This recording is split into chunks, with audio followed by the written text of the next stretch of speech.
Hi, everybody. Welcome to the Creative Academy, your go-to source for accountability, coaching, and community for writers. I'm Crystal Stranaghan, and today I'm talking about audiobooks with author James McCann. James, welcome. Yay. Hey.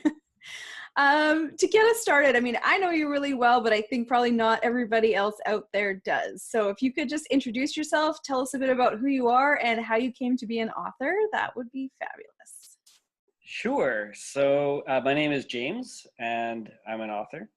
I think everybody has a different story of how they became an author, and the important thing to always remember when you hear these stories is that there is no one road to becoming an author. So there are many paths. My path actually started off with me getting a job at a bookstore. So back in 2003, I had written a couple of books, and I had been trying to find somebody to publish them. As everybody who writes experiences, I had a lot of rejection letters. And I was working at a bookstore called Vancouver Kids Books. And lo and behold, a new publisher that was just starting out, Simply Read Books. The owner of the company was inside of the bookstore looking at the books that he had just produced. He was pretty proud of them. And I walked up to him, and not realizing that you're not really supposed to do this, I said, "Hey, I'm a writer and I have a book, and I'm wondering if you would like to take a look at it." And he, at that point, had only done picture books. He was looking for a young adult manuscript to publish, and I knew that. So I just sort of elevator pitched him right there, and he gave me his card and said, "Sure, send it to me." And then 2 weeks later, he gave me a contract. And at that time, he said to me, "Is there any way that," oh, actually, he said, "Is this a series? Because we would really like this to be a series." And I'd only written it as a standalone, one book. So I said, "Yes, it is a series." And figured I can work it out after of how it's going to be a series.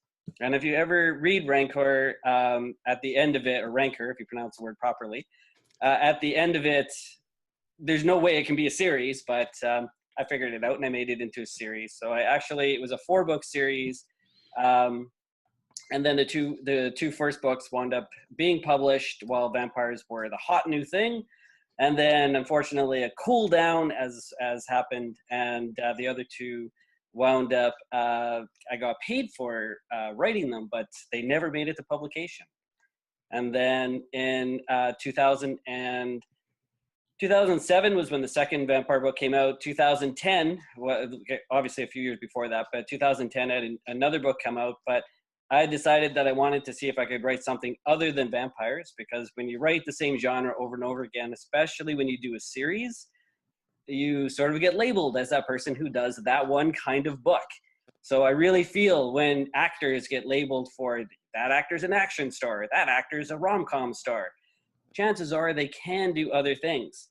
So I decided, why not try doing something else? I've heard from the grapevine that Orca Book Publishers at the time was looking for sports books that were not hockey or football, because apparently that's what Canadians like to write about. So I thought, I will write a martial arts book. So I came up with an idea. It was just a premise, and I thought it was really great. It had, bullying in it, good message to it. So I sent it to them, and they very promptly said, "We hate this." So I don't think those were their exact words, but that's what I heard when I read it, of course. And but they did say that, "We don't like this storyline, but we like the writing style, and we would like to work with you. So if you can change it, we would really like to see it again." So I did that 3 times. They rejected it 3 times with the prompt of, "Please keep sending it to us." The 3rd time, I kind of gave up on it. I went to Korea at that time to go teach. And while I was in Korea, one of the other teachers said to me, "Why don't you make your main character Korean and use some of your experience in the Korean community to write your book?" So I thought, oh, that'd be a great idea. So I rewrote the premise, came home, and then I never sent it. So 4 months later, I got an email from the editor, and this never happens. I got an email from the editor who said, "Hey, still waiting for that book, would really love to read it. Have you changed it?" And I said, "Actually, I have." So I sent it to them. And then a week later, I got a phone call from Orca saying, "We're going to send you a contract. However, we just had a cancellation for our spring line, and we would like this to go into our spring line. Is there any way you could write this book in 4 weeks? So at that time, I thought I was still working full time at the bookstore. I had just been hired for Vancouver Public Library book camp, and I wanted to take a vacation. So I thought there's no way I can write a book in 4 weeks. So I said yes. Of course you did. That's what you say. What else would you do? Yeah, you say yes, take the contract, figure it out afterwards. I think having a background in theater, which is where I took my first degree, that's what I was taught. You're taught that if you get an acting job and they say, can you ride a horse? And you can't, you say yes and learn how to ride a horse before they start shooting. Yeah. So that's how I approached the writing. And that's pretty much the trajectory of how my books all came out. Cool. So you've got a really interesting mixture of indie pub stuff and traditional background. And the Flying Feet, was that an easy reader kind of a one, or was that like a full length for that category? No, I think if it was supposed to be a full length, I don't know that I would have been able to do it in 4 weeks. Luckily, it was one of their reluctant reader books, which means it's all the mature themes, but it's written at that one was written at a grade 3.5 level. So it's really great for kids that don't like to read, so they don't want something long. That's because if you look at teen books right now, a lot of them are like this thick, right? Mm-hmm. And for a reluctant reader, boy or girl, they're going to look at a book this thick and they're just not going to pick it up. And it's not that they don't like reading, they probably do. It's just they have this reluctancy to get into it. And then there's also ESL readers who need a little bit lower of a language level, but they still want the themes that are appropriate for their age level. So yeah, it was one of those. It was 25,000 words. Right. So full story, short number. Yeah. Yeah. And you think that would be easier to write. I think it's obviously quicker to write, but not necessarily easier, because you still have to have exactly that full story in smaller time. It's kind of like people who think picture books are easy to write because it's just a few words. They've obviously never tried to write a picture book. I have no picture books published because they are hard. So hard. Yeah. So with all your print books and stuff going on, and I know you've got your stuff in ebook format now as well, where did audiobooks come into the picture? So what was it that made you think, oh, I need to make an audiobook out of my books? I always wanted an audiobook. I think I'm a big fan of audiobooks. I love listening to them. I used to have, I don't anymore, but I used to have a really long commute where it was 45 minutes to an hour.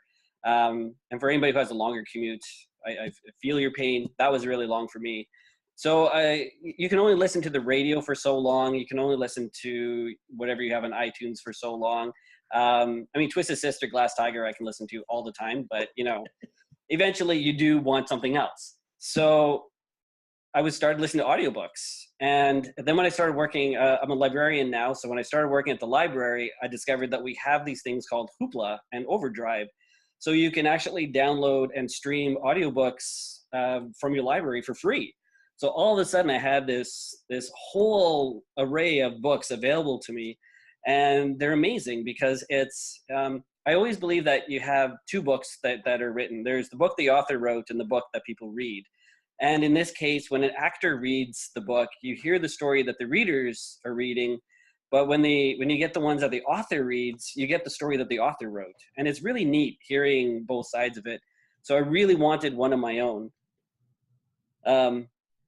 And then for me, it sort of came about because ACX, which was originally only for America, I had friends who had publishers in America or addresses in America who had done some audiobooks through them. So I was really taking a lot of notes with how things were working out for them.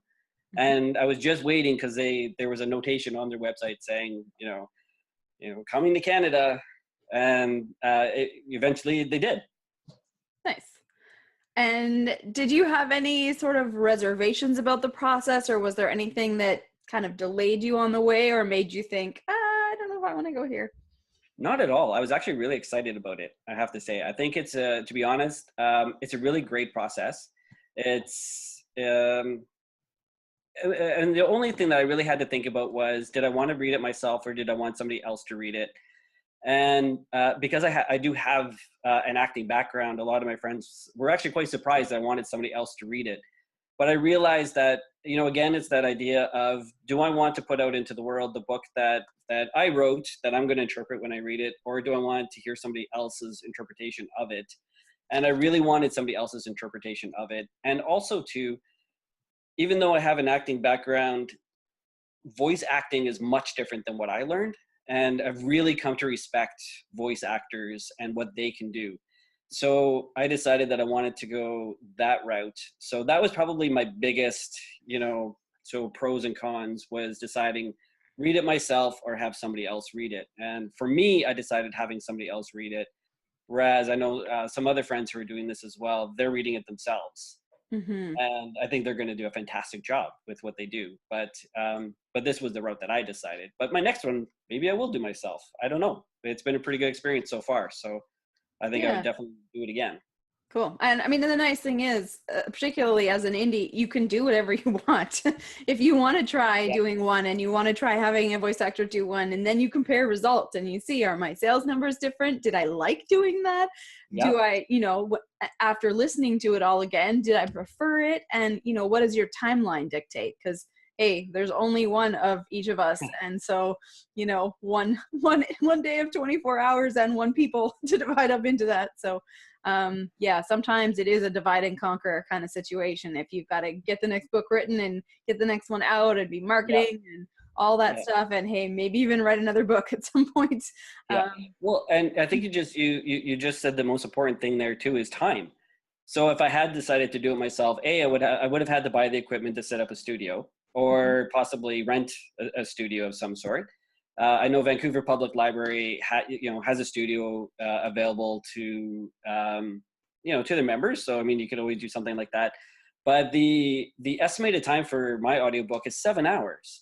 And it's not going to take 7 hours to record it, because you're going to make mistakes. You're going to have to fix things. You're going to have to edit things. So multiply that. It's probably going to take you, a good 150 hours.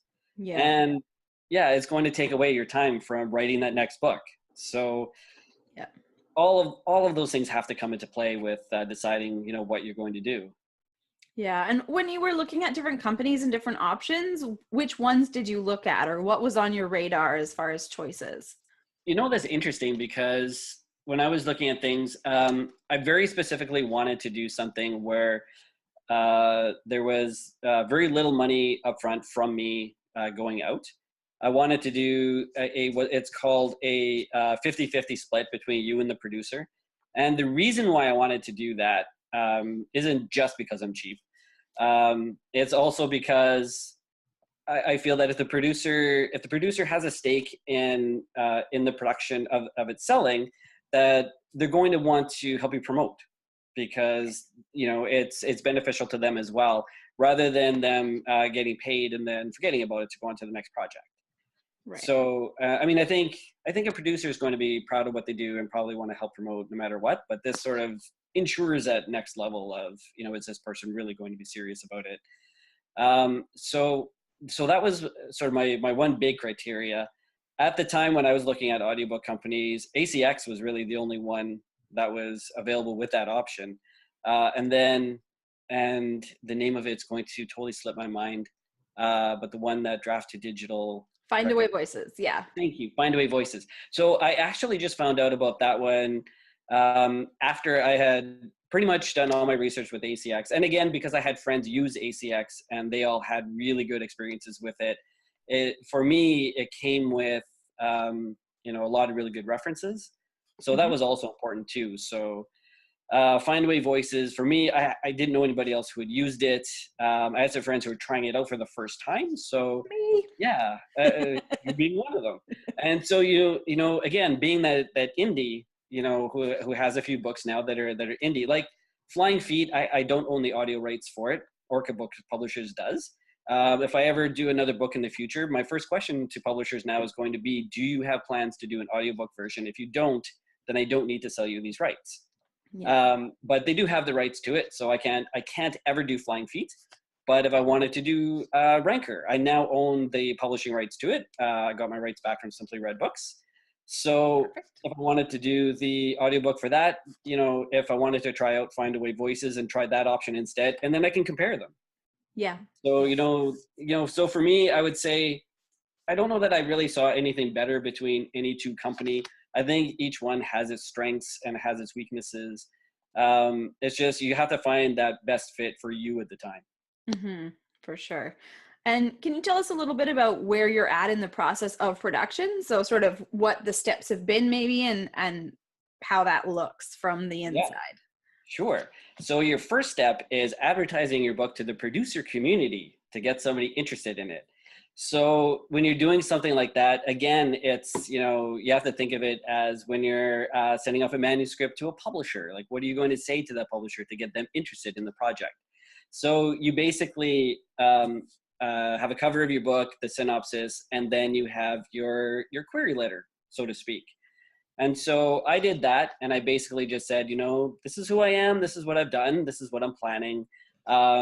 This is first time for me doing this, and I'm looking for somebody who would like to be a big part of the project. So, just be really, really honest with what you're looking for, what you're prepared to do. And because then, people who might have been interested but don't want to have anything to do with the promotion of it, that side of it, then they won't go for it. But the people who do want to, be on board with what you're looking for, they're more likely to come on board. And then I had a few people, they do what's called editions. So all of a sudden you get this email, and then it took like 3 months. I didn't hear anything of it. And I actually forgot I even had it on it. And then all of a sudden I got these emails saying, so-and-so has edition for your book, and so-and-so has edition for your book. And it's like the age-old thing where you don't get anything, and then suddenly, if it's not raining, it's pouring, right? Yeah. So I think that's the saying. I'm not even sure now. And so I listened to the editions, and then I didn't like any of them at first. And I was like, no, this isn't. And then I realized that I was hearing my version in my head, and that's not what I was hearing with theirs. And that's that whole thing again of there's what the author wrote and what people are actually reading. So I had a friend of mine listen to them, and then she said, there was one that we sort of picked out that she said, this one is probably the closest, but she said he reads a little bit too fast. And I looked into him a little bit, and he's a new voice actor. He's fresh out of school, and he's looking to get into this. And so I kind of thought, me being somebody who's new to this as well, this is kind of perfect. And so I emailed him and I said, I almost think this is perfect, but here are my concerns. And I gave him a list of concerns. And then I said, and I realized too at that point, because you give a script of what you want them to audition, and I gave the wrong script. And that's what I realized too, is because I was thinking too much about, this is how you submit to a publisher. So I gave like the first chapter. That's not what you want to do. So I realized what I needed him to read was something in the middle where there was high action and many characters, because I want to hear how he separates the characters, because is it going to be the same intonation for every character and you're not going to know who's speaking. And there were a couple of characters that I really care about, and I really, I want him to do well by them.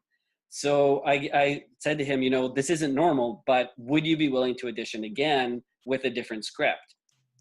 Read slower. I actually took his audition and I put it into a program called Audacity, and I slowed down his voice until I got the perfect speed, wrong pitch, obviously, because when you slow it down, but it was the right speed.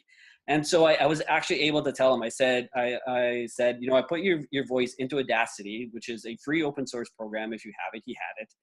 And I said, if you listen to this at this speed, you can see the pace that this book should be. And then, I discussed with him what the character was like and all of this. And at this point, we hadn't even made a deal or anything, right? Like this was just his initial edition. And he emailed me back and said, no problem. I would love to redo it. Send me the new script, and we'll see how that goes. And right then I knew that he would be good to work with, because I didn't have any of the ego of, no, this is my interpretation. How dare you tell me I read too fast, blah, blah, blah. So he did. He listened to everything that I said. The second edition was amazing. And when I listened to it, I had goosebumps, and I was like, oh my God, this is it. This is the guy. And so the next stage after that, once you've appreciated the edition, you have to decide then, are you going to go for the 50-50 split, or are you just going to pay him outright? I wanted to do the 50-50 split, which on his profile too, it says, you know, what they're willing to do. And that was one. So, and he went into it knowing that's what I was looking for. So then you hit a button that says make offer, and then they decide whether or not to accept it. And you have to say, this is when I want the first 15 minutes and when I want the entire book. So you under contract, you can have them make 2 passes on it. So if you hear it and it's not what you want, you can say, no, this is what I want you to change. And then they can do that twice, and then and then that's it. Because you can't keep on, you know, going like 10, 15 times and being crazy about it. It's not fair to the producer. It's not really, and you're just going to wind up wrecking your book anyway. It's like over editing that book, right? Mm-hmm. So you don't want to do that. So we've gotten to the point now where he's given me the first 15 minutes, and it included that first chapter that he had done the first time that was done way too fast, and there were a bunch of other things, a few other things that I wanted him to change, and he did. He nailed it. It was awesome. And so now he's working on the rest of it. So I had given him the dates of middle of May for the first 15 minutes, which actually he did even earlier. And then the beginning of August, so August 1st for the entire book.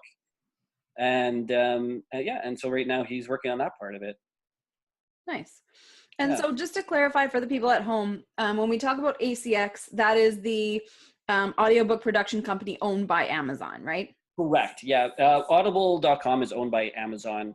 So ACX is to audible.com, what CreateSpace is to Amazon. Perfect. And then all of that is owned by Amazon. Yeah. In the giant umbrella of power. Yes. Yeah. Yes. So when you produce stuff through ACX, does it only get sold on Amazon, or does it get sold on other places as well? That's the, well, it depends how you do it. So if you pay the producer outright, mm-hmm. then you retain all distribution rights to your work. You can distribute it anywhere you want. However, if you do it the way I did it, then it can only be distributed through audible.com. And then, but audible.com is sold on all the platforms. So it's not just sold on Amazon. It's also sold on, I can't even think of the other places now. But anyways, it's anywhere where you buy audible.com books, it's sold. Okay. And in terms of like the word producer, when you're using that word, you're talking about the voice actor who does all the recording and editing and puts the files together into a format that gets uploaded into the ACX platform, which then gets distributed. So you don't actually have to receive any physical files and like do all the technical magic to make it ready for that platform. You just say, yes, please, and then listen and approve it. And then the technical wizardry all happens elsewhere. That is correct. I do no technical wizardry. Okay. Not that I can't do technical wizardry. I could. But yeah, in this case, so that's the other thing too, is that if you don't have those technical skills for doing, I mean, you might have, the money to go out and buy a really great microphone and really great software and all of that. But if you don't know how to edit it properly, you can really make a book that doesn't sound very good. So you want to make sure that you have somebody who can produce a book that's going to sound very, very listenable, which those first 15 minutes, that's why those are so important, because then you can listen to it, you can hear the transitions, and you can hear his intro of the book. Even something as simple as, because he lives in Texas. So something as simple as, how does he pronounce my last name? So I send him what my last name looks like. And most people, when they pronounce my last name, they say, oh, James McCann. And it's not McCain. I've been called McCain, McCannon, McCant. Can I call you Jim? And they're all wrong. No, Jim. I actually, to help with that, because McCann in Ireland is kind of like Smith. It's a really common last name. I used a Google pronunciator to pronounce my last name correctly, and I sent him that link. And nice. So that way, you can, you listen to those first 15 minutes and make sure that the production as well is going to, it's going to be something that you would want to listen to as a reader or as a listener, and don't just listen to it yourself. Like I got a bunch of friends to listen to it too, and, to get their opinion of it. Yeah, for sure. Yeah, I did that too. It was really fun. I was polling people all over the place. Yeah. And it was interesting, super conflicting preferences and responses, which was really, I thought, really interesting. Um, did you find it really weird to hear your words out of someone else's mouth? Like how did you feel about Oh that yeah. whole thing? Yeah. It was especially because my book is told in first person. So in my head, I had the character's voice already. And then hearing somebody else interpret that character, and his first pass on it, because my character is high functioning autistic, and his emotions are they sound very flat. He has a lot of emotions, as autistic people do. He just doesn't express them. So his first pass on it, because he didn't really understand that completely, he gave it a lot of emotion, and so I listened to it and I thought, it's the right sounding voice, but just the wrong intonations in certain parts. Right. And so the second pass, what I asked him to do actually was there's a TV show on Netflix called Atypical, which is amazing. And there's also a couple of other TV shows that I said, watch this and listen to how these people talk, because this is how this character should talk. And he did. He did his research. Nice. And then when he did it the second time, hearing the voice, it was like having the voice plucked from my head and put into the audio. And it was amazing. Like it was really incredible. Cool. That's fun. I found it was very strange listening to someone else read my book to me. Yeah. Yeah, I haven't heard the whole thing yet. Yeah. Oh, me either. The And that's going to be samples, interesting. and then yeah, and Yeah. I think the process of going through and listening chapter by chapter by chapter will be quite a fascinating writing exercise. I mean, a lot of times people at workshops recommend, oh yeah, you should read your book out loud as part of the editing process. And that's fine, but when I read it out loud, it is not, as you said, it's not the same as when somebody else does. So No, that's not at a all. really interesting exercise, and I'm curious to see how that listening process actually impacts the writing of future books as a bit of a craft development thing. So Yeah. I'll be curious to see how that turns out. Yeah. I did have an interesting thing happen where I was at a writing event and I was reading the first chapter of my book. And uh, as I was reading it, I actually realized that I mimicked the way that the guy read it. Sean Letourneau is the voice actor's name. So I mimicked the way that Sean had read the first chapter of my book. And I didn't realize it till I was halfway through it. And I realized he's become the character now. Oh, Like I'm working on the second book now. And as I'm writing it, I'm hearing his voice doing my character. right. So yeah, so it's been, in that sense too, it's been a really interesting kind of exercise. I almost think that if you can get somebody else to read your book, do it. Like that would just be a great way to sit back and listen to, how somebody else is interpreting your words as well. Mm-hmm. Definitely. I mean, it's much like when you work with an illustrator, when you're doing a kid's book, you have this whole vision of what everything is and you communicate that as best you can. But then when it's collaborative and they come back with something that builds off of that and takes it to the next level, you have two sets of creative minds working on the same thing. I think it can only get better. Just that next level that you've got it as far as you can for the moment. And so adding that extra thing in there, and then you add the reader's Yeah. interpretation on top of that. So you get these 3-layer cake of story, which is pretty cool stuff. I've been finding it was very interesting to get the audition samples, and the process works very similarly with Findaway Voices. You fill out a form. The only difference is there's a production manager in the back end. Like the producer is Findaway Voices, and then the narrator is working with them. Oh, So interesting. yeah, so you fill out a form when you first sign up, and you upload your book details and your cover and the same things as for ACX, and then you answer some questions about the tone you want for the narration and any accents that are required or whatever. And then the production manager actually goes through their roster and picks out samples that will fit what you've asked for the best in a range of prices. And so then you listen to some auditions. They send you an email that has a bunch of listings, and you see the price of that person's per finished hour. So every 9,000 words or so is roughly a finished hour of audio. And so you can price out your book and your budget based on the samples you get, and you can decide.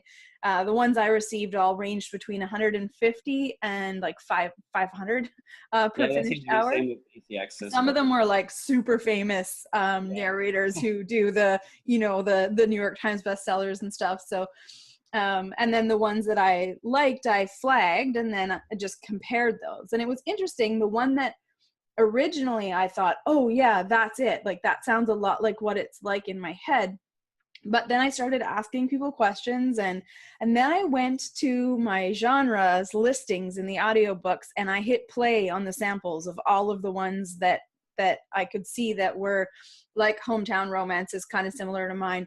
And I listened to the style that all of those other books were done in. And a lot of them I actually didn't really like, but there was a few that I did really like, and they seemed to also be really selling well. And I had to do that thing of like, well, it doesn't actually matter which one I like. It matters what people are going to like who are listening to it.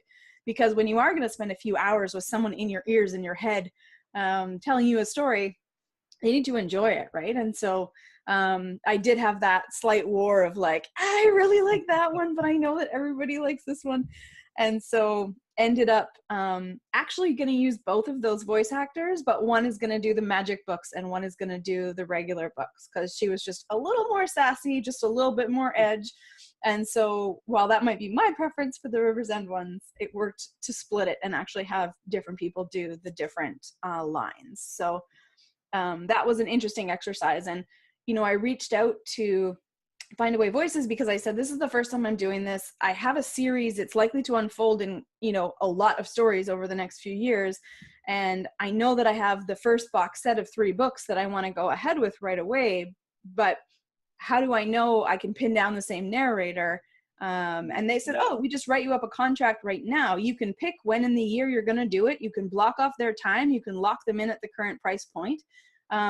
So that you know exactly what you're going to pay in 6 months when that book is ready, and you book them into the schedule so that you can do all your planning for rollout and everything. So that was really nice to have like an intermediary, and I pay the company, and the voice actor provides the product to the company. And so there's not that back and forth kind of thing. Everybody's accountable to a large third party, and it's very professionally handled, and the communications there's a lot of guidance as to how you communicate back and forth. And that was really helpful as like doing this for the first time. I just found having the hand-holding was really great. And the notes, there's a production notes template, and it's got all these questions for you to answer and, forms to fill out and whatever. And so that process was actually really helpful. And it actually was really fast. Like I thought, oh, well, I'll do audiobooks over the summer, but maybe I'll just poke around on the site and see about setting up an account.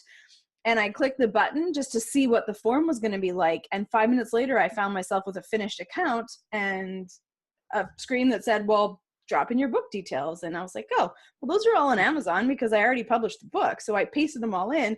And within like an hour, I had audio recommendations with voice actors in my inbox. And I was like, okay, I guess we're doing this now then. So it was only like 2 weeks from the time that I created an account to when I had chosen a voice actor and uploaded my production notes, and they were already in production. So, it's like a 6 to 8 week process from start to finish. And that's with a usual length of book. So mine are real short, little novellas, right? That 20 to 25,000 word range. So it's actually pretty quick to produce those. Yeah. With ACX, when you're putting in your details for who you're looking for, same thing. Like you say what kind of voice you're looking for, any accents, anything like that. So I had said I'm looking for somebody who does sort of a teen voice, no accent, and all of that, and not exactly the same hand-holding with actually having somebody to email. I'm sure I've never had to email them so far. So far their FAQs have answered any questions that I've had so far. The one thing that they do recommend that I also think is a really good idea is that any communication that you have takes place on ACX. So don't, even if they give you their email, don't email them directly, email them through ACX. because that way in the future, if there's any disagreement of what was agreed to, or anything, you have a trail of what's there, because one thing that you always have to keep in mind is that these are legal contracts, and that you are in a business relationship with this person. Yeah. Even if you wind up really getting along with them and they're really easy to work with, at the end of the day, they're not your pal, they're not your friend, they are your business associate, even if they feel like a friend and a pal, which hopefully they will. Yeah. And with ACX too, with the way that I'm doing it with the 50-50 split, and when I say 50-50 split, that's 50-50 of royalties. It's not 50-50 of the cover price of the audiobook. So when it's finished, based on how much time, how long it is, ACX actually determines what the cost of it is going to be. And they, if I remember correctly, they keep 60%, and then that 40% is 50-50 split between you and the producer. So I was going somewhere with that too, and then I totally forgot now. Anyways, that's probably the tool, which is good. And Yeah. communicating through the tool, keeping it professional, and royalty split. So and royalty split, yeah. So yeah, so I guess that's the big thing to keep. Oh, I know where it's going with that now. So because you were saying about having a contract, so you have the same person for all the books. The one problem with royalty split, of course, is that if right now the person I'm using, he's new, so he's very keen. But after he does a few audiobooks, if he starts to get into demand and people are actually paying for his time, he might choose not to do the 50-50 royalty splits anymore. Maybe at that point, I would just decide, I'm just going to pay somebody up front and still want to use the same person. But I've had friends who have done this, and when they wanted to use the same person the second time, the person just wasn't available. So having something, is that intermediary, if that's really important to you, that's really something to think about. Because then something like a 50-50 split, probably not the way that that you want to go, because if you want to make sure that you have the same person for future books. Right. Yeah. And so that's something, for people who are maybe having a series, or having not necessarily a series, but a collection of books. Yeah. I think it's really important to think about in advance. Do you want, do you have a different main character narrating each book? And do you want a different voice for each of that? Or are there 3 in a box set and you want the same narrator for all 3 because you want a consistent reading experience? So knowing before you jump into the process how you're going to handle that. And that was something I had to decide was, okay, am I going to, with all of these stories all over, obviously it's not going to be the same person for all of them. And the tone is not the same for all the books. So that wouldn't make sense. But for the 3 that are the same family that are bundled together in a box set, it absolutely makes sense to start with one person and do those 3 and just see what happens after that. Yeah. Well, and it's interesting too, because I never really thought about that, because I wasn't going to write a sequel for Children of Ruin, which is the book that I'm actually doing this with. So originally when I started out into this process, there was no sequel. And then I was actually at the park one day, and I just had the scene in my head, and I started writing it and realized, I guess there is a sequel. And so, I think for this, if I had the option now of, say he decided he didn't want to do audiobooks anymore, or he just wasn't available, I probably wouldn't do an audiobook of the second book unless I had him doing it, because there's nothing worse than, listening to an audiobook and having a different person narrating the same character, audiobook to audiobook. That would just totally, me as a reader, if I was listening to that, that would ruin my experience. Yeah, that would be interesting. I'm curious for people out there watching this now. If you have a preference, maybe drop it in the comments under this video. I'd be really curious to hear how you would feel, or what your preferences might be around a series or a character that recurs. How would you feel about the voice changing? Sort of like when they switch an actor for a character in a series, like that always makes me crazy on TV when they come back for season 3 and you're like, close, but not quite. Well, if you ever watch soap operas, when I was a kid, I watched a lot of them, and they always did that. They'd be like, this week the role of blah blah blah will be played by this other actor that you've never heard of. And suddenly you've got to get used to this other person playing. And then if they had the original actor decide to want to come back, then, all of a sudden the new person that they had in that role was actually an imposter, and you're thinking, what is going on? You know, and I think it works in soap operas, maybe not in audiobooks so much. Not as much, no. So you could do that, you know. In this audiobook, the role of blah blah blah will be played by. Yeah, absolutely. I'm curious, did you think about, or is this presented as an option to have multiple voice actors do different voices? It is presented as an option. It is something that you can do. I kind of thought about it, but I've only ever listened to one audiobook where there were multiple people reading it, and that was The Hobbit, and it was a BBC production of it.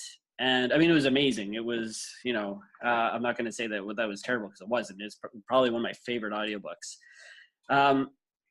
However, I think for this particular book, I just wanted the one person. And for me, it wasn't so much, you know, would it make it a better book with multiple character voices, but especially with the way that I wanted to do it, do I want to deal with that many people? Yeah. And you also have to, you know, if you're going to do that, they all have to be in the same studio. So you would have to try to find a group of people who are all in the same place. And I think that just presents a whole array of other issues that you would have to deal with. So maybe, you know, maybe if I was dealing with a company that was an intermediary and able to, you know, handle all of that, that would make it a little bit different. But that would have been, you know, I think especially when you're indie publishing, you really have to ask yourself a lot, you know, is the benefit from this going to outweigh the amount of work that I have to do that's going to take away from my writing time? And you really have to ask yourself that every once in a while. And I think for me, for doing multiple readers doing a book, the benefit would not make it a better audiobook enough to warrant the extra work that would have wound up taking me away from everything else. Yeah, for sure. So the return on investment in a practical sense would not be there. And potentially the return on investment in a monetary sense also, if you're splitting things up that many more ways and you're already in royalty share situations. And at that point you would have to pay. Yeah. And there's no royalty share for multiple readers. For sure. And I think your time grows exponentially with every person you add into a collaborative project. So just management goes like this as well. Yeah. So that's something to keep in mind. Maybe for the next couple of minutes, if we do like a quick comparison, I've got a few sort of aspects we can do that with, just to help people have a side-by-side, like, okay, ACX or Find a Way, like what does that break down to? So what is the length of your contract period that you sign when you go with ACX? You know, this is going to make me sound like a terrible person, because you'd emailed me that question, and I'm pretty sure it's 7 years.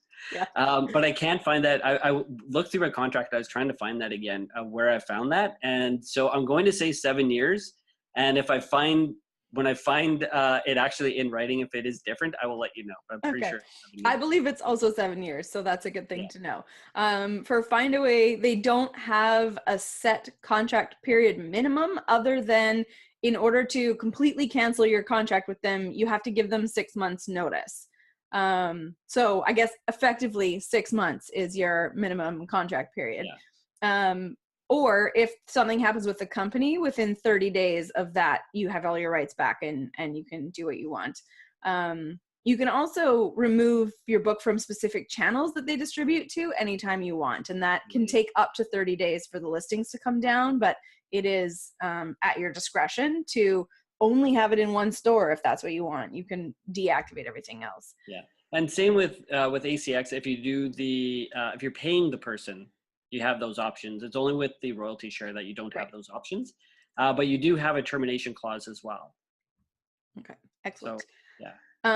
And I don't know if you looked into this because you were doing a royalty split, but in terms of cost to produce a book, if you go with the paid out option, is there set rates, or do you have a sense of how that works? There's set rates. So every producer will, and again, producers are the producers and the actors.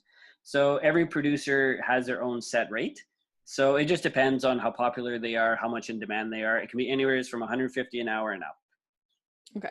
And that's the same on Find a Way. The cost per finished hour seems pretty standard, and it's roughly 9,000 words per 1 hour of finished time. Is if you're trying to figure out your budget or what you might be looking at, that's a good way to do it, is just look at how long your book is. It's probably a lot of the same actors as well. They probably advertise them both. I would imagine. Yeah, I would think so too. That would make lots of sense. And for anybody out there who is a voice actor and is interested in doing narration, you can also upload your portfolio samples, and you can do this from the other end as well. So Yeah. definitely keep that in your hat. Um, who owns the rights to the finished work in this case? So like if you did cease your contract at some point, could you take those files and go use them somewhere else? That's a good question. I own the rights to the files, but they own the distribution rights. So there is a termination clause to it. So if I wanted to, and actually I just looked that up too. So if I wanted to terminate it, then so basically it's within 9 months after the date of release, and then there's you would have to pay the producer a cancellation fee equal to $100. Pardon me, not 100 times. Equal to $100. The per actual number of finished hours. So basically, what would happen is if you wanted to terminate, you would have to pay the producer, which is fair if you decide to terminate it, because now they put in all of this work and it's not fair that you've decided to terminate. So then you would have to pay them out, and then you own the rights to everything. Okay. So then if you wanted to terminate it and then go use it somewhere else, you're essentially just changing the contract to the paid version of it where you own everything. Right. Yeah, and that seems like a great option to have in the back of your mind there. And how long does it usually take to get through the production process? Did they have any kind of guidelines, or it just totally depends on? They did. It's totally up to you. So, I mean, you can be as unreasonable or as reasonable as you want. They do give you guidelines. So they say for this length of book, this is how long people usually give. I think for the length of my book, I think they said it usually takes to give them usually 3 weeks for the first 15 minutes, 3 months for a finished version of it. And then I gave an extra month, and I was really generous with time. And even the voice actor, when he emailed me back, he said, wow, you're being really generous with your time. And so he's been ahead of schedule so far with everything that he's done. So I think, that's one of those things where, just like book production, ahead of time, decide when do you want this to be finished? When do you want this out? When are you going to start promoting it? What are you going to do to promote it? And sort of go from there. But I wanted to give more time than less time, because I wanted to make sure that they didn't feel rushed, and that they would feel confident to give as best a production as they could. Nice. Yeah, that's a solid approach. And one thing to remember too, for people who are trying to do that timing, like with KDP, you upload your book and within 24 hours, it can be live around the world. Audiobooks, it's a slower distribution track to get things into the stores. So it can take 2 to 3 weeks, even once you've hit that publish button, for stuff to actually show up. So it's important to build in an extra, say, 3 to 4 weeks in your planning. You can always say the publication date should be, August 1st. And if the files are ready in July, then great. But it's really not good if you are planning a whole launch campaign around a product that is not actually available yet. So always err on the side of caution when dealing with launches, especially when you don't control all the pieces of the puzzle. Yeah, I gave myself a 4-week buffer. Nice. Yeah. And so we talked about distribution a little bit already, right? So ACX is going into Audible, but Audible all over the place. Correct. Yeah. And Findaway Voices, they do 20 plus of sort of the biggest platforms. So like Apple, Google, Audible. They do also go to Audible and through Amazon. All those places as well. Yeah. So it's not like CreateSpace where it's just on Amazon. Yes. Like if you publish through CreateSpace, it's it's not on Apple, it's not on Google Books, it's just on Amazon. Yeah, CreateSpace or KDP both. If you're looking at the digital side. And so, how often do you get paid out through ACX? That is a great question that I never even looked at. I was so excited about everything. I have no idea. I'm going to guess it's probably pretty similar, which is every 30 days. And I was going to say every month. So I'm pretty sure. That's a really good question. And Uh, usually after the period has ended, so like the reporting period from Amazon and Apple, they would all submit the sales data for the end of yeah, a month, and you would get paid within a month of that. So usually yeah, when you first set it up, you're looking at a 2-month cycle. yeah. And then once you get that first payment, you get paid every month. Yeah, I've got my contract up here right now, and here it is. Yes, every 30 days. There you go. And do you know, did you sign up for a direct deposit, or is it checks that get mailed to you, or how does that work? I signed up for direct deposit, and it is worth it for you to do the. I can't think of what it is, but there's a special tax form that you Yeah, you can fill out W8 in Ben. Canadian. Yes, thank you. It is worth it to do that because otherwise you'll get taxed as a. I can't think of what it is, but it's basically as a foreign nation or something. Yeah. So because we have all these tax agreements, hopefully we still have all these tax agreements. We fingers crossed. Yeah, so you'll get taxed a lot less. And yeah, so I did direct deposit so that it goes directly. They actually don't mail out checks. So Yeah. you have to do direct deposit. And it is a 30% withholding that they keep if you don't do Yeah, the tax form. So it is substantial. it's Some people substantial. are thinking like, whatever, it's like a few percent like GST. No, No, it's 30%. no. Yeah, it's more like HST times 3. Yeah, exactly. You don't want to do that. No. And we talked about royalty splits. So you have the option for 50-50, but if you go with the paid option where you pay out your narrator or your Yeah, producer, what percentage are you keeping versus what Amazon? 40%. Yeah, it's 40? still 60-40, and then you keep 40. Okay, so 60 to Amazon or ACX and 40 to Yeah, you. yeah, The royalty split in Findaway is 80% to the author and 20% to Findaway. But because it's not direct to the Amazon channel, you're yeah. already sort of seeing some creep there. The amounts vary. Each channel has its own percentage that counts as a royalty. So the math is variable depending on how those books are sold and how it all works out. But do you know if you get promo codes? You do, yes. So they do promo codes. I was just double checking the royalty thing. Yeah, I'm right. It's 40. I did read the contract. Um, yeah, you do. And one of the things that you also get is if you get somebody to download your book and they I guess say that they were recommended by you. So there's a little code that you can get or whatever. Then you get a $50 bonus payment, which goes to both of you. So Oh, like referring another author, you mean? no, referring a reader. Oh, interesting. So yeah. So if you whenever Oh, a an qualified Audible audiobook you affiliate. produce ACX is if it's the first purchase by an Audible listener. So if you have friends who have never signed up for Audible and you get them to sign up and download your book first, then you get a $50 bonus. Sweet. Yeah, which is kind of cool. Awesome. And yeah, and then every once in a while they have all these like promos and stuff. I will say that most of the promos that I've been looking at are for romance books. So there seems to be a lot of interest in audio within the romance industry. So I'm waiting for that end of the world. You need End to of the write world by end of the now. world romance, James. End of the world romance and martial arts romance. You'd be in there like nobody's business. Yeah, nobody's business, Throw some exactly. cute dogs in it, you're laughing. Yeah, there's a cute dog in it. Yeah, there you go. Yeah, so you do get promo codes too through Findaway. So I think they start with about 25 or something, and then you can kind of negotiate if you need more for something specific. And so the narrator, do they have a responsibility to help with marketing and promotion? No, it's totally up to them. So, again, that's why you want to have that initial conversation with them of, how do you feel about this? Because there are some that just have no interest in doing any kind of promotion. That's not what they do. That's not what they're about. They're voice actors and they want to voice act.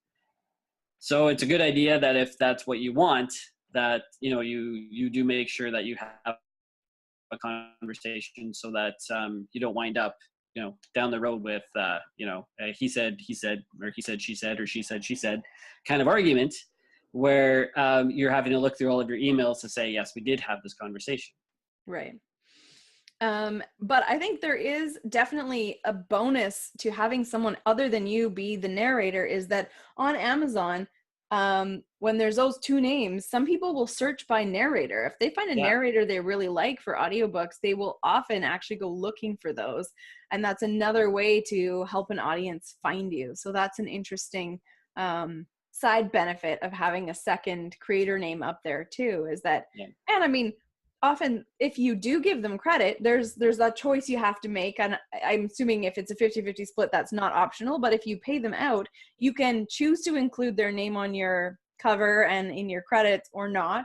I have gone with yes, because I'm hoping that, you know, whoever it is, they'll be proud of doing that, and they'll be sharing with people that they did this work and that they should check it out. And so it just seems like a nice collaborative benefit of having that extra, you know, body participate.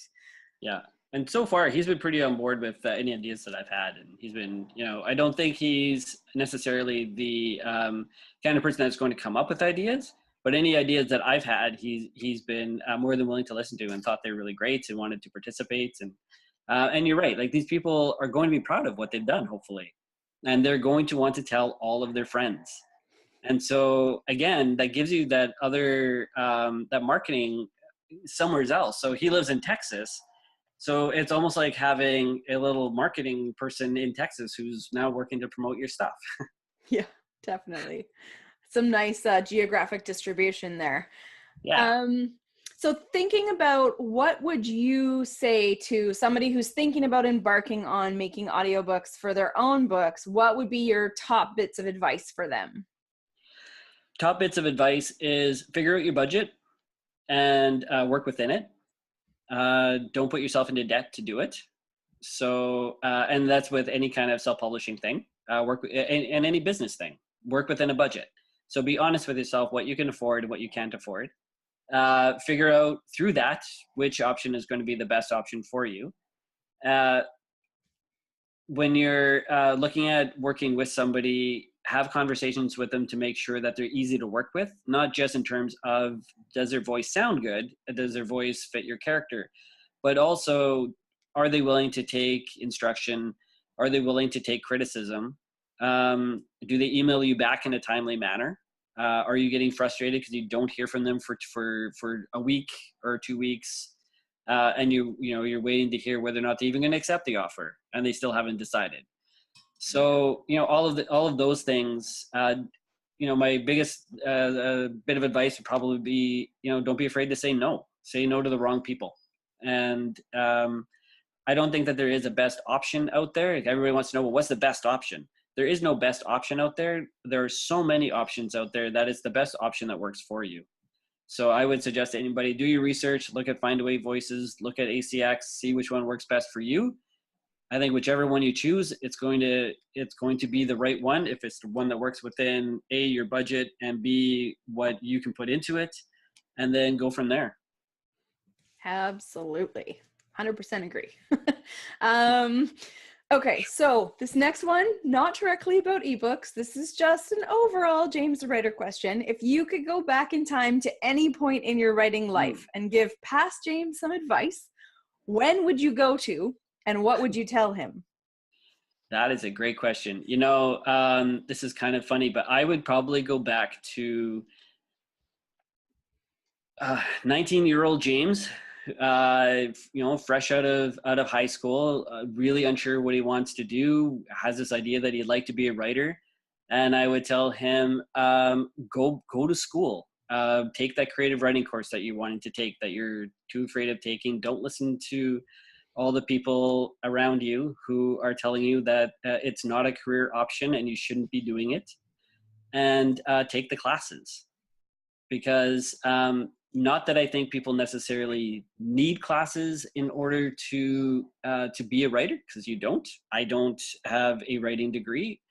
But I think if I had done that back then, it would have given me the writing community that would have put me in touch with other people with similar interests. And that in itself would have been what I was lacking at the time. Yeah. Yeah, because I didn't find my writing community until after I'd signed the publication for my first book. So, and then once I found my writing peeps, it was amazing. I mean, that's what got me writing my second book, my third book, and so forth. And how old were you then? I was 33. All right. So a few years passed in there where you could have done with the tribe, right? Quite a few. I could have used a tribe. Yeah. Wow. Maybe a little less partying. Right. Well, The other thing I would tell 19-year-old James, it's okay to stay home on some Saturday nights and do some work. It's all right. Always a solid lesson for our past selves. So for those people who have, felt connected to you and are interested in finding more about your work, how should they connect with you? Where should they go? Where are they going to find more James online? You can find more James at jamesmccann.info. So that's my little spot on the web. Feel free to come on over, send me an email. If you have any questions, about writing, publishing, audiobooks, whatever it is, feel free to ask.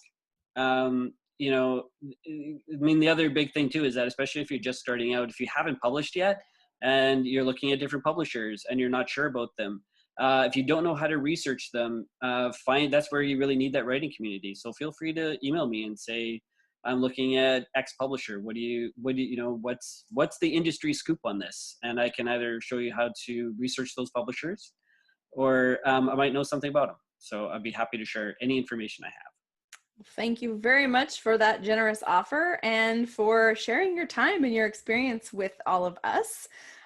Thank you to everyone who's watching also for being part of this Creative Academy event. And if you're not a member yet, feel free to join us. We'd love to have you inside, and we've got a ton of resources. We have masterclasses, we have live feedback opportunities on your writing, we have community events, and we have really cool people like James who are members hanging out inside the Creative Academy with us. So we would love— You might find me there. Yeah, exactly. You can also find James in the Creative Academy. We would love to help you reach the next step in your writing journey or your publishing journey, whatever that looks like for you. So yeah, thanks so much for coming out, and hopefully we will see you around the Creative Academy soon. Bye. Thank you for being a part of this Creative Academy event. If you're not a member yet, join us today and unlock a wealth of resources, masterclasses, feedback opportunities, and online community events designed to help you reach the next step in your writing journey. No matter what stage you're at, we've got a helping hand to guide you along the way. Check out our free resource room if you'd like to get a taste of how we can help you reach your writing and publishing goals. Thank you for bringing us along on your writing and publishing journey, and Donna, Eileen, and I hope we'll see you around the Creative Academy soon.